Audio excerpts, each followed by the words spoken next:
నెల్లూరు నగరంలోని వైఎస్ఆర్ కాంగ్రెస్ పార్టీ జిల్లా అధ్యక్షులు కాకాని గోవర్ధన్ రెడ్డి, వైఎస్ఆర్ కాంగ్రెస్ పార్టీ నెల్లూరు రూరల్ సమన్వయకర్త ఆనం విజయకుమార్ రెడ్డి, నెల్లూరు సిటీ సమన్వయకర్త శ్రీ పర్వతరెడ్డి చంద్రశేఖర్ రెడ్డి ఆదేశాల మేరకు నెల్లూరు జిల్లా పార్టీ కార్యాలయం నందు బొబ్బల శ్రీనివాస్ యాదవ్ ఆధ్వర్యంలో మీడియా సమావేశం నిర్వహించారు.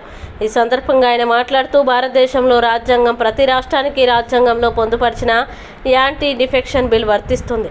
నెల్లూరు నగరంలోని 54 మంది కార్పొరేటర్లు జగన్మోహన్ రెడ్డి పార్టీ సింబల్ మీద గెలిచినోలే. కార్పొరేటర్లను రాజీనామా చేయించి మరలా ఎన్నికల్లో నిలబెట్టి టీడీపీ బీఫామ్తో గెలిపించుకోవచ్చు కదా. అయ్యా రూప్ కుమార్ యాదవ్, నీ దౌర్జన్యాలకి, నీ అరుపులకి ఎవరూ భయపడరు. కాకాని గోవర్ధన్ రెడ్డిని విమర్శించే అర్హత మీకుందా? కాకాని గోవర్ధన్ రెడ్డి మంత్రిగా ఉన్నప్పుడు పొద్దున్నే లేచి గోవర్ధన్ రెడ్డి దగ్గరే ఉండేవాళ్ళు. మీరు ఈరోజు గోవర్ధన్ రెడ్డిని విమర్శించే స్థాయికి వచ్చారు. ఇది కరెక్టేనా? ఒకసారి ఆలోచించుకోండి.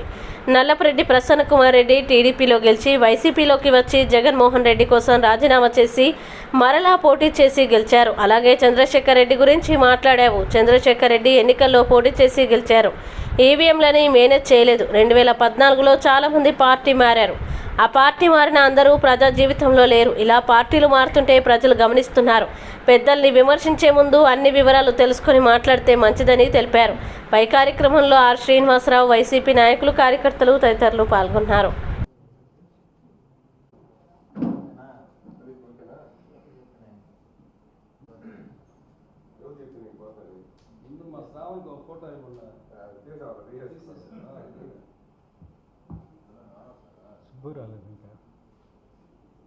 రాజ్యాంగం రూప్ కుమార్ యాదవ్ గారికి తెలుసో తెలీదో, భారతదేశంలో రాజ్యాంగం ప్రతి రాష్ట్రానికి వర్తిస్తుంది.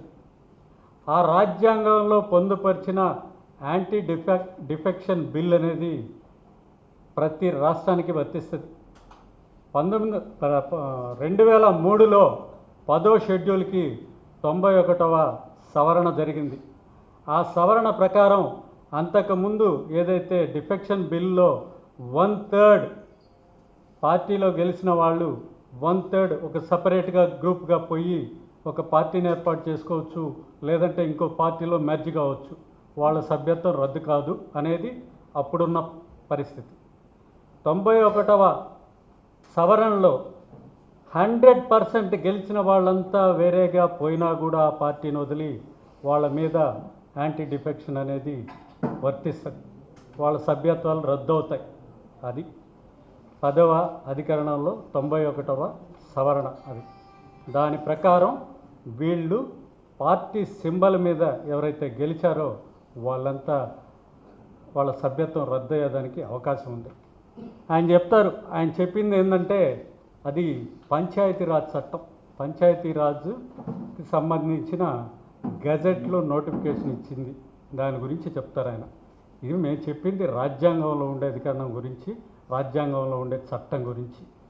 మీరు చెప్తా ఉన్నారు మా సభ్యత్వాలు రద్దు కావు, మాకేం భయం లేదు, మీరేం చేసుకుంటే చేసుకోండి అని. సభ్యత్వాలు రద్దు కావు అనుకున్నప్పుడు అర్ధరాత్రి జేసీ గారి దగ్గరకు పోయి మేము ఆ పార్టీకి రాజీనామా చేస్తున్నాం అని చెప్పి మీ కార్పొరేటర్లందరి చేత రాజీనామాలు చేయించాల్సిన అవసరం ఏమొచ్చింది? ఇది అబద్ధమా?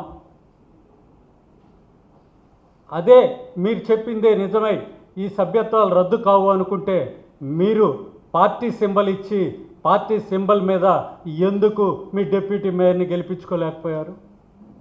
మేము ధైర్యంగా మా పార్టీ బీఫామ్ ఇచ్చాం. మీ పార్టీ బీఫామ్ ఇచ్చారా?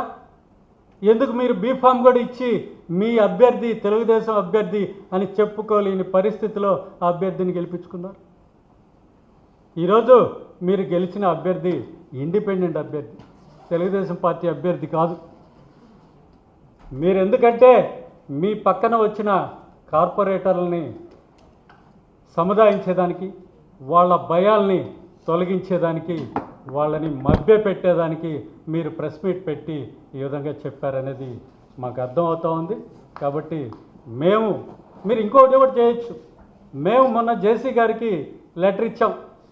వీళ్ళంతా మా పార్టీ విప్పును ధిక్కరించారు, వీళ్ళ సభ్యత్వాలని రద్దు చేయండి అని చెప్పి మేము పార్టీ లెటర్ ఇచ్చాం. మీరు జేసీ గారి చేత తొందరగా మాకు ఇప్పించండి లెటరు, దానికి ఆన్సర్ ఇప్పించండి. మీరు ఇచ్చిన ప్రకారం ఇది చెల్లదు, మేము సభ్యత్వాలు రద్దు చేయడానికి మాకు వీలు కాదని చెప్పి జేసీ గారి చేత దానికి రిప్లై ఇప్పించండి. మేము కోర్టుకు పోతాం. కోర్టులో కూడా మీరు స్టేకి ప్రయత్నం చేయకండి. మీరు చెప్పేది నిజం అయితే మీరు స్టేకి కూడా ప్రయత్నం చేయకూడదు. జేసీ గారి చేత ఇమ్మీడియట్గా మాకు ఆన్సర్ ఇప్పించండి, ఇది చెల్లుబాటు కాదని. ఇవన్నీ చేయరు. మైకులు ముందు పెట్టుకొని అరుస్తారు, అందరినీ విమర్శిస్తారు, మీకు నోరుందని ఎట్లా పడితే అట్లా మాట్లాడతారు.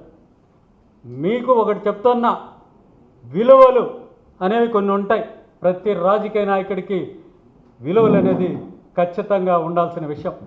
అంతెందుకు, మొన్న రాజ్యసభ సభ్యత్వాలకి రద్దు చేయించినప్పుడు మీరెవరినైతే మేము దైవంగా కొలుస్తున్నాం ఈరోజు చంద్రబాబు గారిని, లోకేష్ బాబు గారిని అని చెప్తున్నారో, అదే చంద్రబాబు గారు రాజకీయాల్లో విలువలు పాటిద్దాం, అందుకే ఈ రాజ్యసభ సభ్యుల చేత రాజీనామాలు చేయించి మళ్ళా మన పార్టీ ద్వారా ఎన్నుకుందాం అని చెప్పి ఆయన చెప్పారు. అదే విలువలు మీరెందుకు ఇక్కడ పాటించలేకపోతున్నారు? మీ దగ్గరకు వచ్చారు కార్పొరేటర్లు, మీ పార్టీలో చేరతామన్నప్పుడు వాళ్ళని రాజీనామా చేయించి మళ్ళా ఎన్నికల్లో నిలబెట్టి మీ బీఫామ్తో ఎందుకు గెలిపించుకోలేకపోతున్నారు? మీరు చెప్తా ఉన్నారు కదా, మేము ధైర్యం, మా సాహసం, మేము దౌర్జన్యం అని చెప్తా ఉన్నారు కదా. అదే ధైర్యంతో, అదే సాహసంతో వాళ్ళందరి చేత రాజీనామాలు చేయించి మీరు ఎందుకు వాళ్ళని ఎన్నికల్లో నిలబెట్టి వాళ్ళని గెలిపించుకోలేకపోతున్నారు? గెలిపించుకోండి. ధైర్యంగా మా పార్టీ తరపున గెలిచారని రొమ్ము మీద చేసుకొని చెప్పండి. మేము చెప్తున్నాం, ఈరోజు మీరందరూ 54 మందికి 54 మంది వైఎస్ఆర్సీపీ పార్టీ తరపున ఆ పార్టీ సింబల్ మీద గెలిచిన వాళ్ళే.